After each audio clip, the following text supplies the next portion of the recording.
Hey, pipsqueaks. Wait. Leave it in. Leave it in. If you go down in the woods today.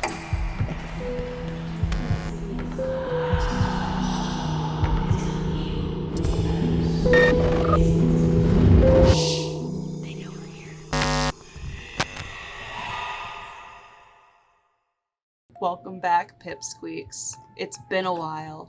Today we are reading scary Reddit stories. Is that how you say it? Scary Reddit stories, spooky Reddit stories, paranormal Reddit stories, all the stories, just not creepypasta. I don't know Reddit, so... Oh, you're about to know some of it, and I have no idea which one you have picked out. Yeah, okay, so we both picked out a scary story, a real, true, paranormal story time. She picked out one and I picked out one, but we don't know what each other's is yet. Mm-hmm. So, it's gonna be like a live reaction for both of us as well. Yeah, and also, you haven't seen us in a video together, aside from like ones that were posted from the past, because I kind of moved to a whole nother state. Yeah, this is what our recordings are probably going to look like as far as the reactions go. She'll do some on her own, I'll do some on my own, and then we'll have joint ones like this, where we're either watching like a top 5 or reading weird stories. Okay, so if you guys like this type of thing, if you want us to do more spooky story times, let us know down below. Make sure to like and subscribe, and let's just get started. I found a Reddit story. Did you? Yeah. I'm gonna laugh if we pick the same one. My dead grandma called me on FaceTime. Oh yeah, no, I didn't pick that. It's got some comments on it that I thought would be cool to like follow up with. Whoa, what was that? Dead grandma don't want me talking about her, apparently. Hold on. Fudge. I moved around a lot as a kid. We were the kind of family that would have boxes that would always go unopened and undisturbed between moves. My dad was a good guy, but had issues with authority, so he usually had issues keeping a stable job for more than a year or so. When the lease was up, we'd move closer to his new job. Anyways, during one of the moves, my dad found... Oh. Miranda.exe has stopped working. I can't even see her face. That's the best part, because oh my gosh. It's on the words. During one of the moves, my dad found a steal next to his job. It was an old 2-bed, 1-bath house with a detached garage. I want to say it was around $300 a month for rent. That's so cheap. That's so cheap. Apparently, it was in a rough part of town. That's why it was cheap. The landlord told us, I won't go into specifics, but I'm required to tell you that someone has passed away in the house within the last 5 years. My dad saw a great deal and shrugged it off. We moved in soon after, and things started very quickly. There were noises in the house all the time. It was like we had other people living there. It would generally be noises that you'd expect when other people were around. Things like drawers opening and closing, doors swinging around on their own, water turning on and off. Nothing malicious was happening, so we just lived with it. Another weird quirk about the house was that the front door had a keyhole on both sides, so you could not leave the house locked unless you had the keys. But not a week or so after we moved in, we lost the keys. Boxes were still all over the house, and we were unpacking like crazy. So my dad, obviously stressed from the whole situation, started getting loud about the keys. He accused me of stealing them and was cursing and being a general pain. Then out of nowhere, we heard the keys hit the floor in the living room right in front of the couch on the floor. He picked them up and tried to rationalize what just happened. He said, oh well, and just left the house for work. Over the next few months, the keys are the center of the activity. My dad would put them in a glass bowl on top of the TV every day after work. Somehow it would be moved by the morning. My favorite spot by far was when we found them in a sealed box of pots and pans that we needed to unpack. That's crazy. That's intense. It had those little handle holes inside the box, and it's like someone just shoved them into the hole out of spite. We all got a good laugh out of that one. The worst thing that happened fairly frequently was stomping. Most nights around 2 to 3 a.m. there would be very heavy footsteps pacing in the hallway outside of our bedrooms. I confirmed it with my dad when I was older that, yes, it did kind of freak him out too. Huh. We've been living in this place for about 8 months at this point, and it was probably when I was around 8 years old. I heard the stomping one night, and I just couldn't take it. I screamed out into the hallway, "Stop stomping around."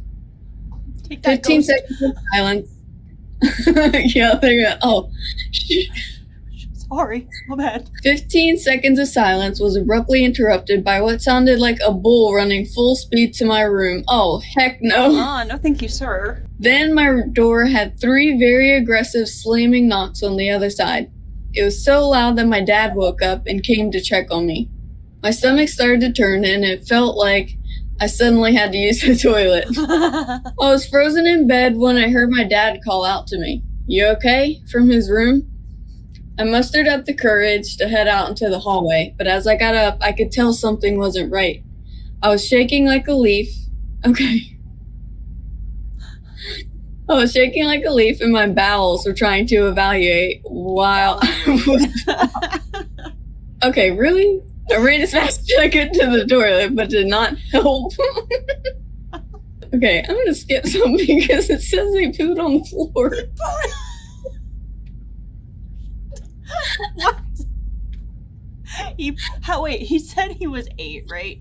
Yeah. Was he 8 at the time? So it's not that crazy. It's not like it's an adult pooping on the floor. It's just a little kid. He's got this poop scared out of him.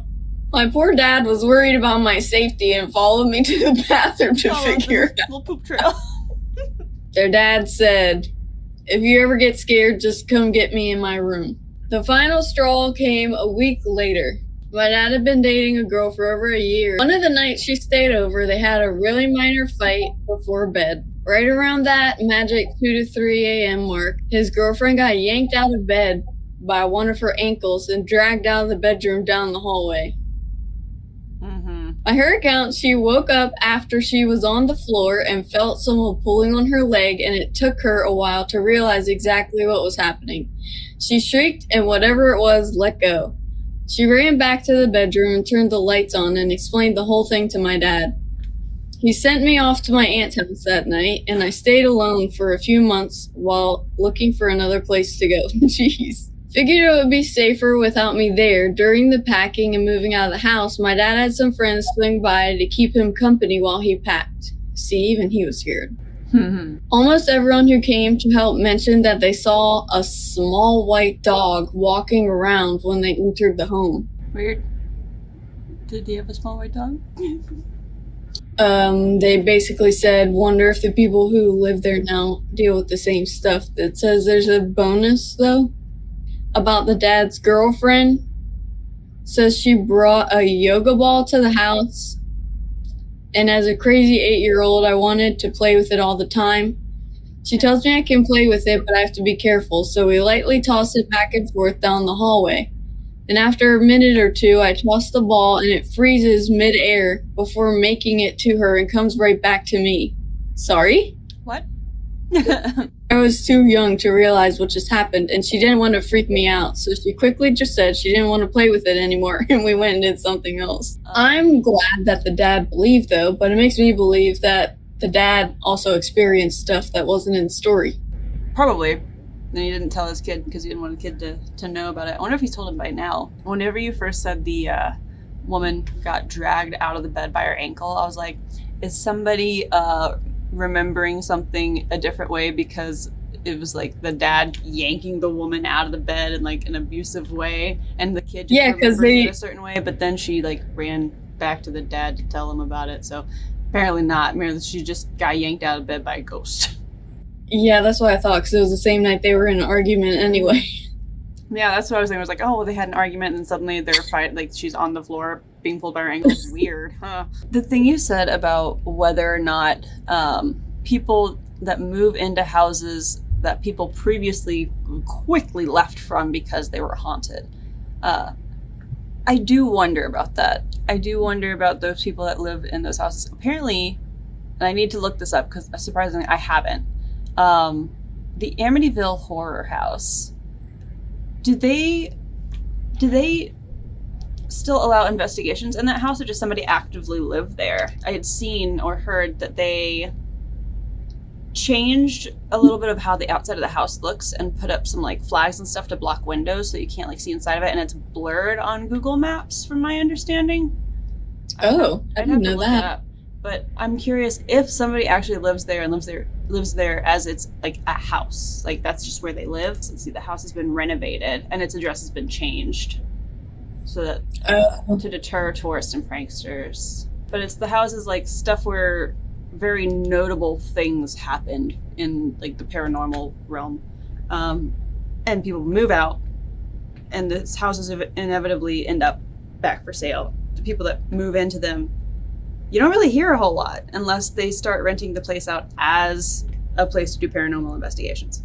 Yeah, that's true. So the houses that don't get like purchased just for the sole purpose of the person making money off of investigations and its history, do you think anything happens in those houses, and or those people still live there, or are they just like just no clue? Like, I wonder if people like shut it out enough that they're like, yeah, and the ghosts just don't believe at all. They're like, whatever.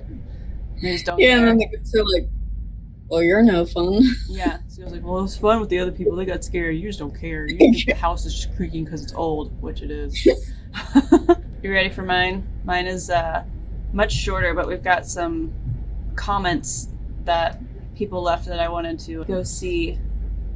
Yes. Especially one that I want to touch on because it's stories like on Reddit when you find them that are like, is this an actual story, or was this an AI written one, and things like that. Because there have been a few that I've watched on Smosh's channel where even they're like, is this a real? This sounds not like a real story. Like, did AI write this, or did like the person who did the person who submit it write it as a hey, this has happened but it didn't actually happen, kind of like they just wrote a story for attention. Sometimes I wonder about stuff that you find.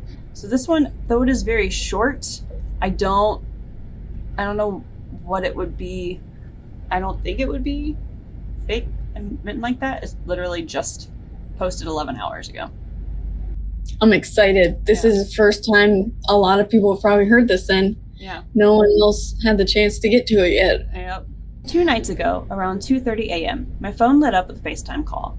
Half asleep, I didn't even look at the number before I swiped. First of all, at 2 a.m. and you're answering a FaceTime call from a number you don't recognize? No. I would just be swiping. Oh, answer. Yeah. The second the screen opened, I froze.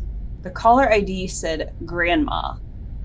She's been dead for 7 years. Okay. At first it was just black static, but then the image flickered for maybe half a second. I swear I saw her face, pale and blurry, leaning way too close to the camera, as grandmas do. I panicked and threw my phone across the room. When I finally picked it up again, the call log was empty. No missed calls, no outgoing, nothing, just blank. The weirdest part, my grandma never even owned a smartphone. Okay, ew. And so, yeah, so that's it for the story. That's all you get. That's crazy, though. Yeah, there's a comment underneath it that says, my grandpa died 20 plus years ago, and a few months after his passing, I was with my mom in her room. Her phone rang, flip phone days. I remember those days. And the number was 000 000 0000.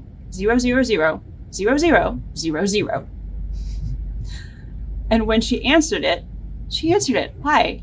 When she answered it, it was just static. And immediately my mom said, Dad? And it stayed staticky for a few seconds longer before the call ended. I was a teenager at the time, but as an adult now, it breaks my heart thinking about it because now that my mom is also gone, I would give anything to talk to her again, and I'm sure she felt exactly the same way. That's crazy. That gave me chills. Me too. I was just about to say that. That was an interesting one. Flip phone days. God, sometimes I wish I still had a flip phone. Like, it wasn't impossible back then to do, like, prank calls, but way more rare. Mm-hmm. A few years ago in Chile, there was a case where a call center of a foundation called a landline of a house where an elderly man answered, offering him to be part of the foundation, that was dedicated to helping children. He replied that the decision maker was his wife and to please call in the afternoon. I assume this all happened in the morning. Then, during the afternoon, the call center called again, and in the afternoon, a woman answered, who then told them, when told that in the morning, a man answered, she said that her husband had been deceased for several years and that there was no one at the home that morning. Little phone call horror for you. That's crazy. There's so many stories like this. Yeah. Then there was this person who said a chat GPT post from a 12-day-old account and y'all are eating it up. Come on, guys. Learn to spot fake stuff like this. There's enough sketchy stuff in the paranormal world. We don't need fictional FaceTime stories added in. That one comment has like 12 replies. And then the person... And when has FaceTime ever had black static? It's a digital connection. It either works or it doesn't. LOL. Worst that happens is stuttering and pixelated, never black static.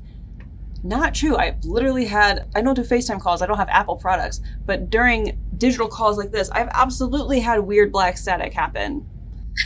I feel like it did it to us today. We just call it glitching and digital artifacts. That was such a dumb thing to say. Yeah. How is that impossible? The person after them, though, was like, actually, this whole forum is pointless. If it wants to give evidence for the supernatural, it's just funny to read, that's all. Nothing can make me believe in the supernatural, only if I see with my own eyes. Even of a good friend IRL, I'm doubtful because he has too many incredible stories. What can I do? Help would be appreciated if possible. What? They asking a question. See, it's the thing with Reddit. Some things don't make sense. What? Yeah, I like this one too. It may be fake, but how can you tell it's AI? If something is fake, it is automatically AI in so many people's eyes. In so many people's AIs. Sorry. Because that's the thing about paranormal stuff. It never happens. It's not normal. It's paranormal. Paranormal, yeah. If it was happened regularly, it'd just be like, oh, that's happened. That's Frank. That's the ghost that lives out back, you know. He's just coming in for a visit. And it's also really funny to see on Reddit stories how things get so derailed from the actual subject. Like the person that made the assumption that the post was an AI generated story has someone now saying, how do we know you're not AI? And then it just degenerates from there. I feel like they did that on purpose. Mm-hmm. They had to have done that on purpose to trigger people. There's a longer comment, much longer, that was given 46 minutes ago in response to... we got the fresh drama. I know. In response to the whole form is pointless if it wants to give evidence to supernatural, and the person saying, a good friend has too many stories, help me. Like, what? What? So this person responded, I've had too many occurrences to not believe personally. A ghost in my house growing up always scared me, just bad feelings at times. Then I saw him one night when I was in my teens. I told my mom about my encounter and described him to her. Her face turned white. She just stared at me, asked if I was joking, and then proceeded to tell me that was the ghost she'd been seeing every night for years, and he'd watch her read on the couch. Many more odd happenings with this ghost. One night, my brother was off to college and my mom was away on the annual girls' trip with her mom and sisters. So it was just me, my dad, and our dog hanging out downstairs watching TV. Then we had footsteps going up the stairs, walking down the hallway, and into my parents' bedroom, and then the door slamming shut. And there is 1, 2, 3, 4, I think there are 5 other occurrences that he lists with this ghost. Oh my gosh. So I feel like, let's see, is this one where I need to read the whole thing, or can I just cut to the end? Bro. What was that? It was the cord falling off the table. Oh my gosh, that gave me a heart attack. The timing was hilarious. The following night, I heard a large crash and shattering blast, jumped up, ran upstairs into his grandpa's room. Grandpa was sound asleep in the hospice bed. 8 feet from the wall were photos of his mom and aunt that were hung up, and only his mom's photo was shattered on the floor. Grandpa was entirely bedridden and could not move his legs nor reach anywhere near the wall. Those photos had hung in the same spot since his grandpa built the house. The nail was still there. The wire on the frame had not snapped. It simply jumped off the wall of its own volition. That was the day that he died. So we suspect his family and friends were throwing a welcoming party for him the night prior at his time he was drawing short. Okay. That's a weird thing to say. Yeah, that's a weird way to put it. A wire on a nail that's in the wall, unless the nail just like got flat pushed against the wall by accident by someone like walking by it. Sometimes you can explain things, sometimes you cannot. That's one where it has a theoretical explanation, but it doesn't really make sense. Yeah. There's one time that I had a giant mirror on the wall. Like, how was it hung up? Was it hung up with a wire, like typical, like, sturdy mirror hangings, or? No, it was the one where, like, on each corner it has its own, like... Oh, like in the bathroom, those little plastic thingies. What is... So it's like, it was like a artsy one, so it had like a picture frame one on the back. Okay. Like, you know, instead of the wire, it's those little hook. The little triangle things. Yes.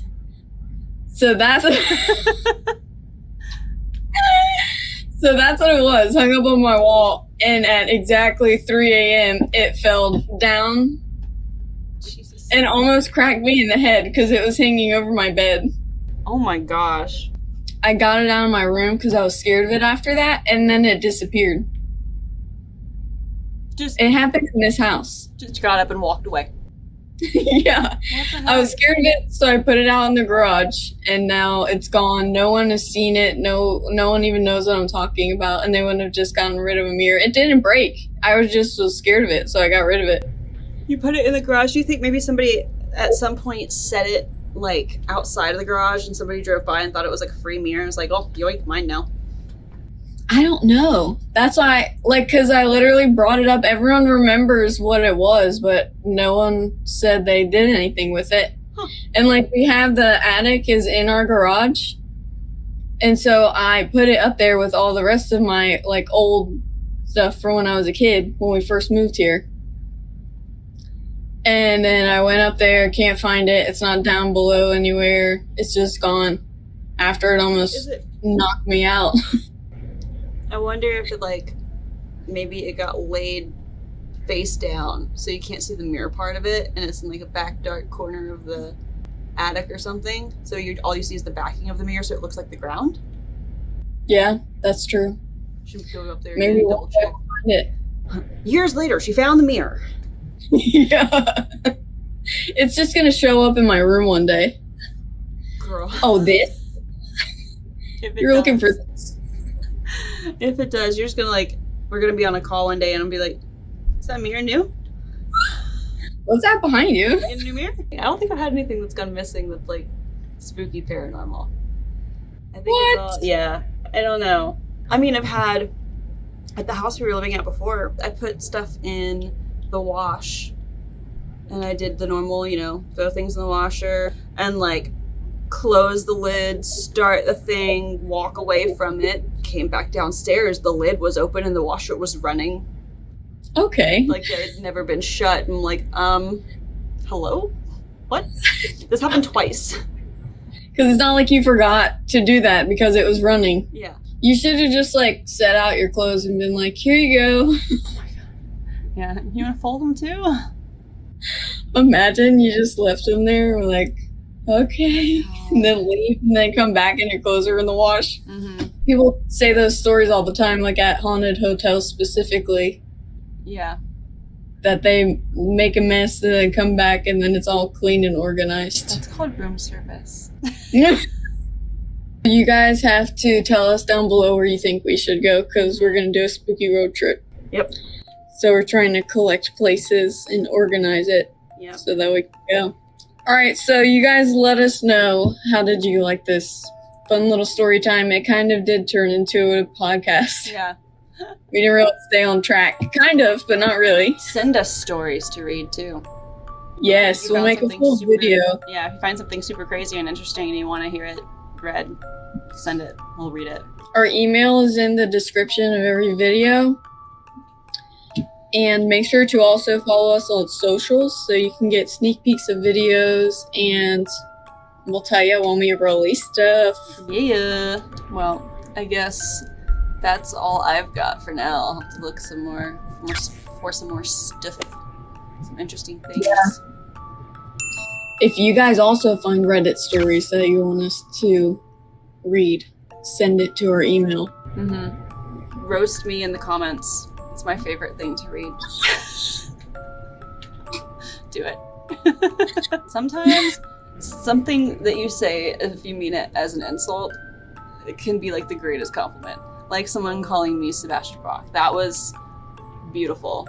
I will send you I think I sent you the image of Sebastian Bach and the picture of me. Just do a side-by-side right here. I will. It was mwah. Chef's kiss of a comment. Alright, but that's all for now, folks. We'll see you next time. See ya next time. Thanks so much for watching. Bye!